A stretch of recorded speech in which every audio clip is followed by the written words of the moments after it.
rewind the time. Put a vinil, feel the rhyme. Read a nook in a golden haze.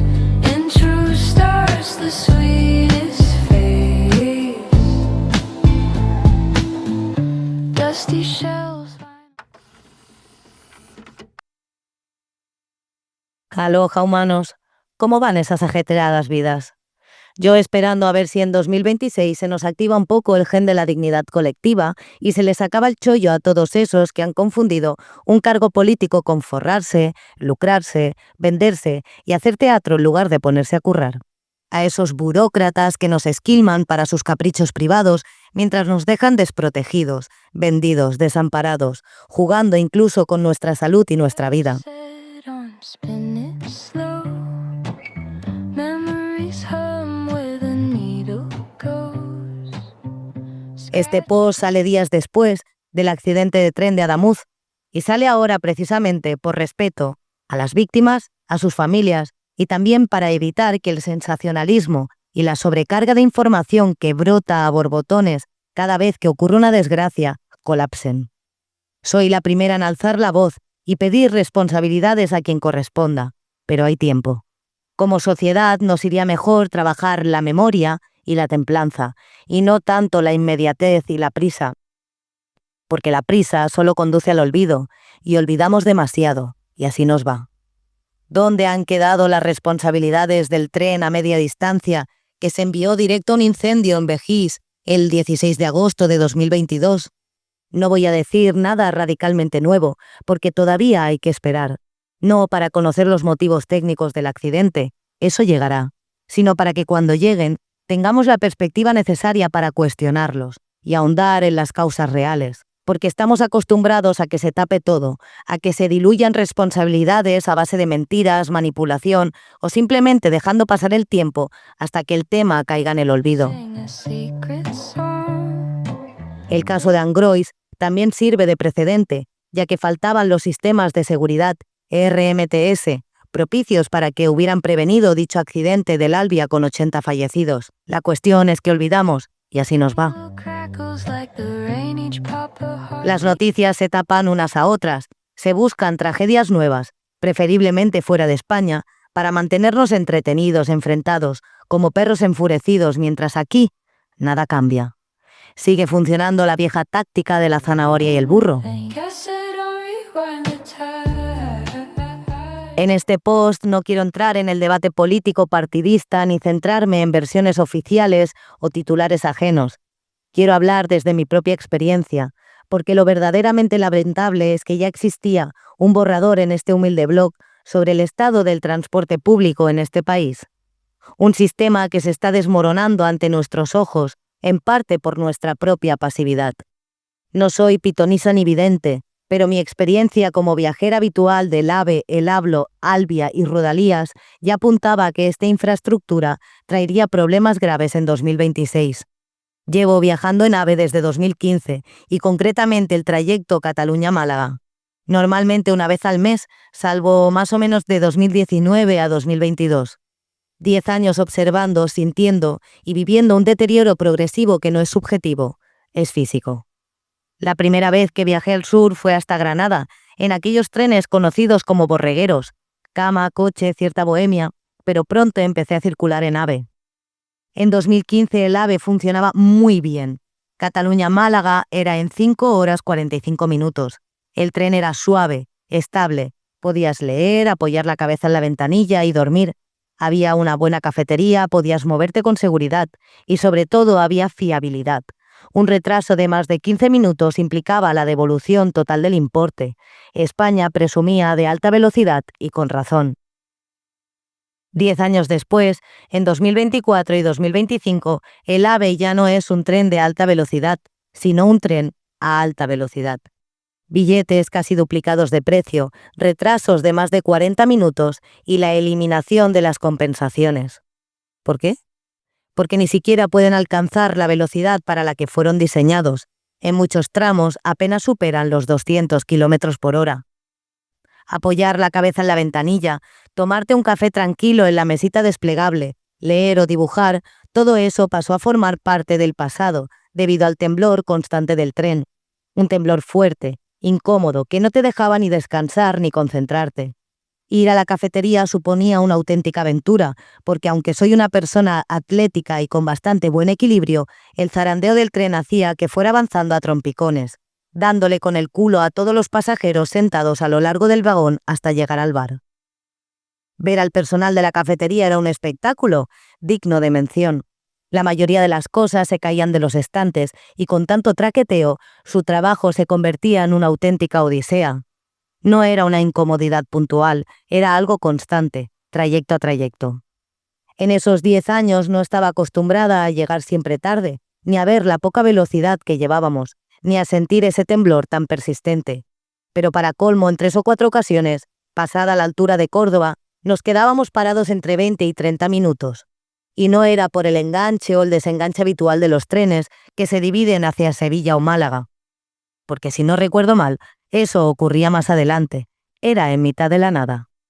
Un día, ya bastante enfadada, me dirigí a última hora al personal de la cafetería y les dije, ¿qué está pasando? Llevo muchos años cogiendo este tren y ni iba a esta velocidad, ni llegaba tarde, ni nunca nos habíamos parado aquí. Porque claro, nadie anuncia nada por megafonía, y cuando lo hacían eran esas mentirijillas de siempre, que si el enganche, que si es una pequeña incidencia técnica, que si ahora retomamos la marcha. Esas 2 chicas tan amables se miraron entre ellas, me miraron a mí, se volvieron a mirar y finalmente me dijeron algo que no se me ha olvidado. Mira, te entendemos, nosotras también estamos hartas, llegamos siempre tarde y esas horas no las cobramos. Las meten en una bolsa de horas que se supone que algún día se transformará en días de fiesta que nunca llegan. Este tren y esta vía son las más viejas y casi nunca llegan puntuales, en muy contadas ocasiones. Hemos estado parados para que nos adelantara un irio, porque como son más rápidos, el AVE se tiene que echar a un lado. El problema son estos nuevos trenes. El irio, al ser más rápido, y el oigo, al ser más pesado, están destrozando las vías y la catenaria. El AVE no puede correr. Mira cómo va. Tiembla por todos lados. Todo el personal se ha quejado, pero nadie hace nada.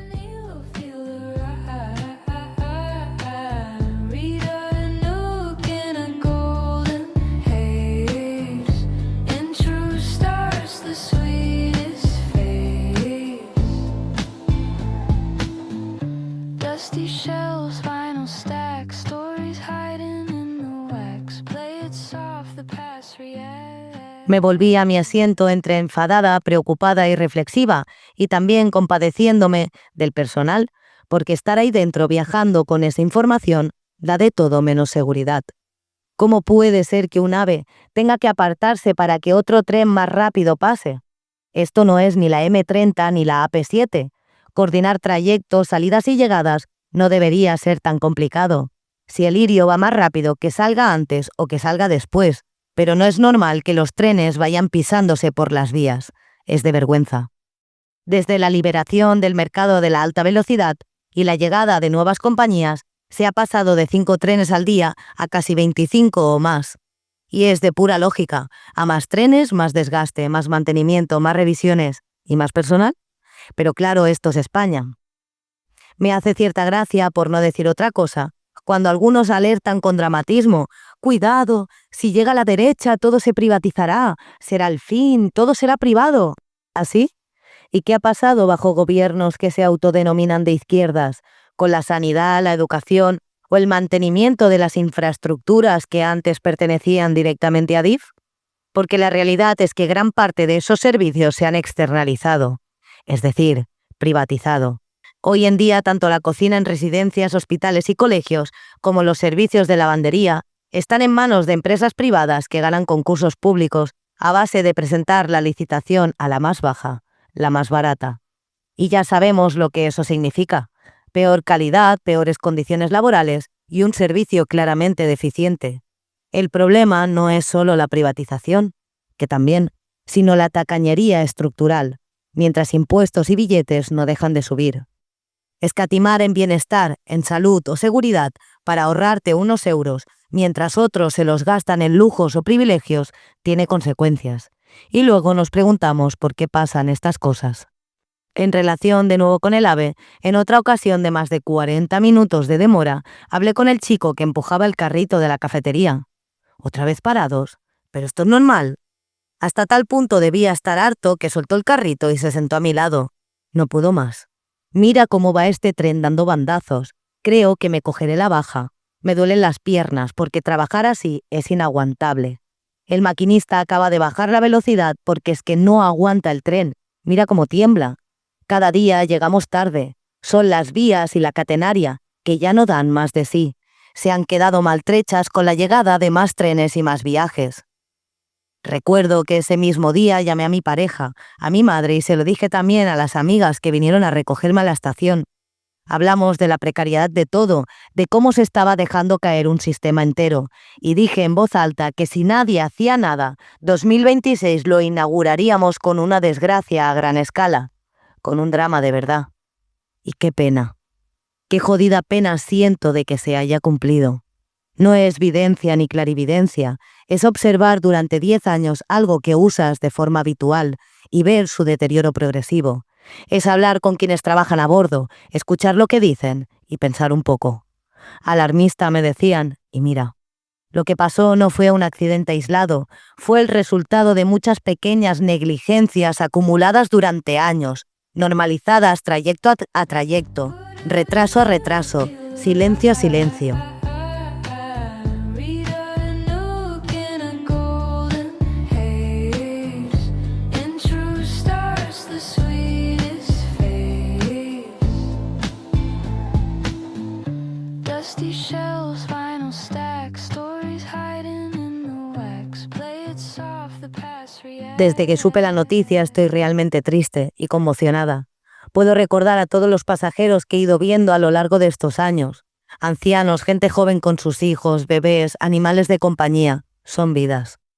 Personas que han sufrido el pasotismo institucional. La distancia entre lo que se vive a bordo y lo que se decide en los despachos. Desde el confort de quienes apenas se suben a un AVE una o dos veces, es fácil mirar hacia otro lado. Pero quienes viajan constantemente, quienes tienen familia lejos, quienes van a presentar un nieto a sus abuelos, conocen bien esta realidad. Y aquí también hay una parte que nos toca como sociedad, porque la pasividad también es una forma de participación. No hacer nada, mirar hacia otro lado o resignarse tiene sus consecuencias. Y luego nos sorprendemos cuando todo falla a la vez. Siento frustración e indignación, pero también calma. Que se investigue lo que se tenga que investigar y que cuando llegue el momento se asuman las responsabilidades que se tengan que asumir. Pero por favor, humanos, no olvidemos. No dejemos que dentro de 2 meses otra noticia lo tape todo y que esto quede abandonado, como tantas otras cosas. Todo el mundo mirando a Estados Unidos opinando sobre Palestina o Venezuela, pero ¿y aquí qué? ¿Empezamos a exigir un poco de seriedad a nuestros dirigentes? ¿Empezamos a preguntar qué pasó con aquello o qué ocurrió hace unos meses? ¿Cuáles fueron los resultados de tanta investigación? ¿Qué pasó con el apagón? Porque la memoria no devuelve vidas, pero puede evitar que sigamos perdiéndolas.